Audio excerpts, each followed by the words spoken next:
Fala, papai! Fala, papai! Tudo bem com vocês? Nesse vídeo começamos nossa nova série relembrando os grandes times ali dos anos 10. Mas antes de mais nada, já deixa o like, se inscreva no canal e ajude a espalhar a palavra do Fala, papai. E vamos começar com o primeiro campeão, a Inter de José Mourinho, dona da tríplice coroa da temporada 2009 e 2010. Mas a história com o ano mágico dos Nerazzurri começa em 2008, com a chegada de José Mourinho, o Special One, após grandes temporadas no Chelsea. A Inter vinha de 3 títulos italianos consecutivos. O time que já dominava a Itália naquele momento apostou em Mo para poder também conquistar a Europa, o que já não acontecia desde 1965, galera.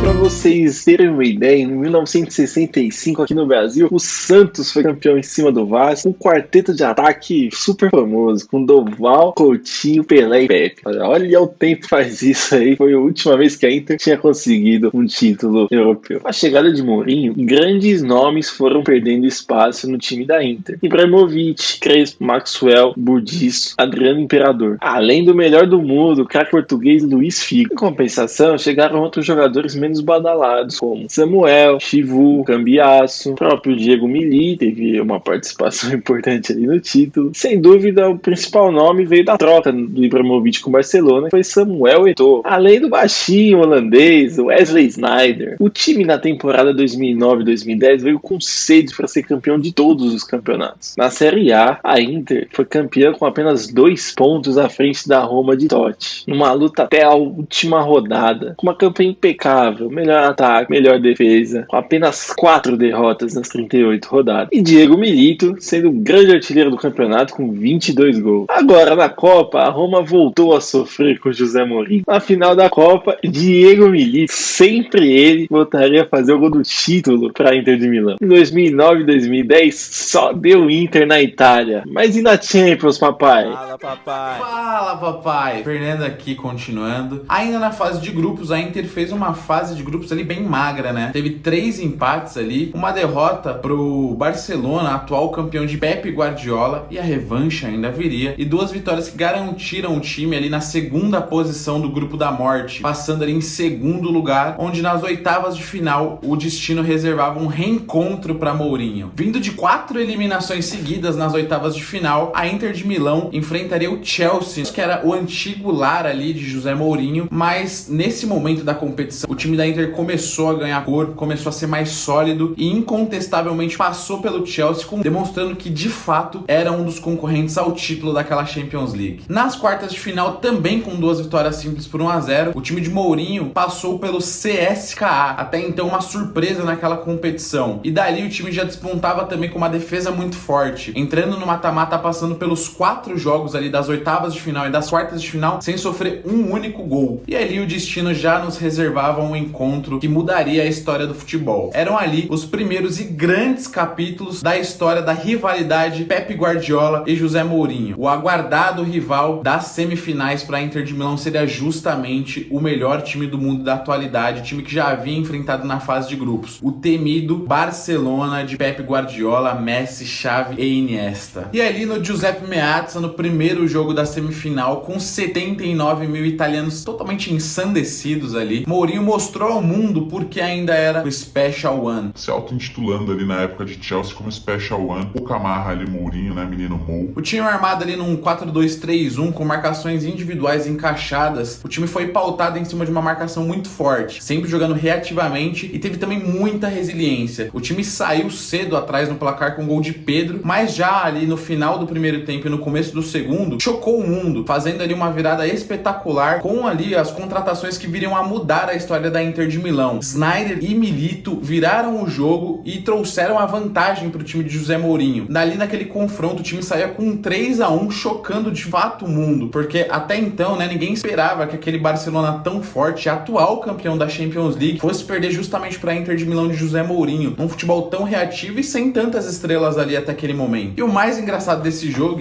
foi o jogo justamente do Vulcão, que é o jogo do Vulcão. Para quem não lembra, naquela época ali em meados de 2009, 2010, um vulcão entrou em erupção na Islândia. E aí o que aconteceu? Naquela época o Barcelona ficou impedido de voar até Milão, até a Itália, e teve que ir de busão para o jogo ali contra a Inter de Milão. Então fica imaginando a resenha que foi nesse busão, horas e horas de viagem, 1000 quilômetros enfrentados, é como se fosse ir até o Rio de Janeiro e voltar para chegar até o Giuseppe Meazza e conseguir jogar e tomar uma sapecada ali da Inter de José Mourinho. E no segundo jogo, no Camp Nou, na segunda perna aí das semifinais, com a vantagem de 3-1 relativamente confortável, a Inter foi ali pro Camp Nou para se defender e jogar reativamente, mas logo aos 28 minutos do primeiro tempo, Thiago Motta foi expulso e a Inter de Milão teve que se defender ali com muito mais suor e muito mais resiliência do que no primeiro jogo. E aí uma das grandes referências dos trabalhos de Mourinho apareceu naquele momento, né? A Inter de Mourinho basicamente estacionou um ônibus na frente da área ali para se defender, mais uma referência aí. Teve o ônibus no primeiro jogo do Barcelona para chegar no Giuseppe Meazza. O ônibus da Inter de Milão apareceu dentro do campo para poder se defender com um a menos desde os 28 minutos do primeiro tempo depois da expulsão de Thiago Motta. Se defendendo como podia, a Inter perdeu aquele jogo por 1-0. O gol saiu bem no finalzinho do jogo, aos 84 minutos, com um gol de Piqué. O Barcelona fez 1-0, mas não conseguiu pressionar muito mais aquilo. E ali a Inter se classificar, voltava a se classificar para uma final de Champions League. Mourinho muito louco, né? Depois da classificação, saiu dando volta ali no campo. Até ligaram ali as irrigações do Camp Nou para tentar fazer ali o Mourinho, o português, parar de correr feito um maníaco dentro do campo na classificação para a final. O Special One tava totalmente ensandecido, muito feliz de voltar a uma final de Champions League. Ele que já era campeão com o Porto e trazia a Inter de Milão após 38 anos a uma nova final de Champions League. E na final, o time de José Mourinho enfrentaria outro adversário poderosíssimo, o temido Bayern de Munique. E fazendo jus ali ao nome de Internazionale de Milão, né? O time entrou em campo com uma escalação muito internacional. O time composto por muitos brasileiros, argentinos, e aí tinha o Chivu, tinha o Samuel Eto'o, o Goran Pandev, e aí também entraria ali Marco Materazzi no jogo, o Dejan Stankovic. Então um time muito internacional, fazendo jus ao nome, né? E em mais uma aula tática, o Special One montou um time que negava muitos espaços aos alemães, chegando a um nível de concentração e intensidade absurdos. A Inter se sagrou finalmente campeã europeia com o show dele. Diego Milito, o matador, fez 2 gols na final, se sagrando o melhor jogador daquela temporada da Inter de Milão, o artilheiro com mais de 30 gols na temporada e definidor ali, cravando o seu nome na história da Inter de Milão. E naquele momento, Mourinho era o rei da Europa com a tríplice coroa e chegava ali como o melhor técnico do mundo naquela temporada 2009-2010. Fala, papai.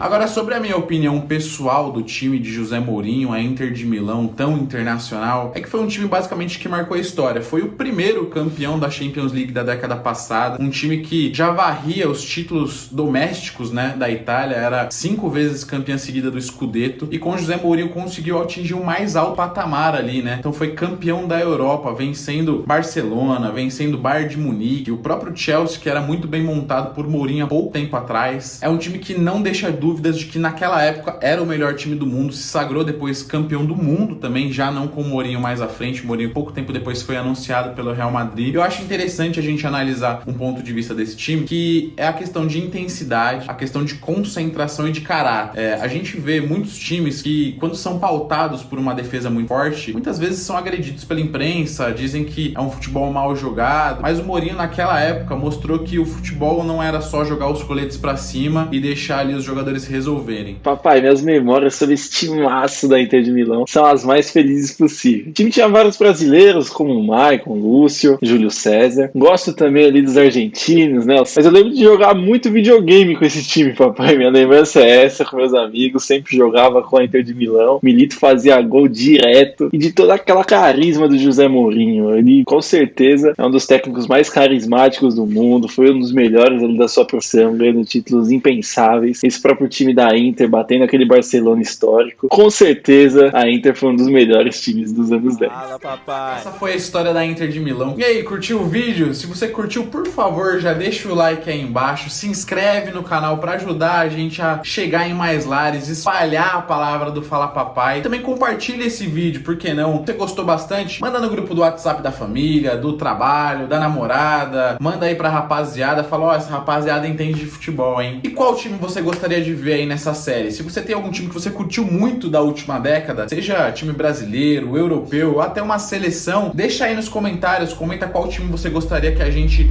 refizesse, recapitulasse a história e relembrasse os títulos e os jogos emocionantes e épicos. E um muito obrigado e até a próxima. Fala, papai.